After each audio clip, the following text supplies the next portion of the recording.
I know. And before we start into that, could you please tell us a little bit more about yourself? Sure, sure. So, Harpreet, it was really important for me to come on today because when you sent your invitation, being part of the South Asian community, we know that we don't talk about this stuff. At least we haven't in the past. And I was really excited about this because I think that we are starting to open up more and more about it. And I think it's really important because I'm of the South Asian community as well and part of it. And I know that when I was a young person going through challenging times, I felt like I had nowhere to go. So, both Mind Armor and SOS Psychotherapy were actually born from personal experiences that we went through as a family. I'm the wife of a first responder, and mental health is at the center of our journey, really, because day in and day out, my spouse sees the worst things of humanity. And how does one process that? So, that sort of was the inspiration between how Mind Armor was born and why SOS was born as well. So I'm just happy to be here and to be of service. No, I'm so happy you joined us today. Sajel, you really you really said and this is true, I couldn't agree more, that we are not talking more and more about mental health, and especially in the South Asian community. Why you feel that, why is that so? Why we not talking more about it? Well, I think why we haven't in the past was because there's that shame associated with it, that stigma, that if you talk about not being healthy or mentally healthy, Mhm. that there's something wrong with you, that you're broken, you're deficient in some way, Yeah. dysfunctional. And we know in the South Asian community that optics matter. So we have to appear strong. We have to appear like everything is fine. We don't want to bring shame upon our family, get people who talk about us in society. So we don't talk about the things that are not okay or not going well in our life. It doesn't matter if we could be going through the worst thing in our life. We have to pretend like everything is fine.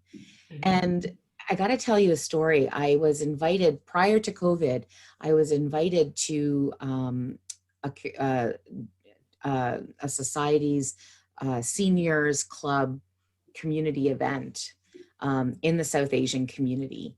And I was a little skeptical about how my talk or my family's story would be received. And my husband and my children were at the event, and we all shared our experiences from our perspective. My parents were in the audience because I invited them to join.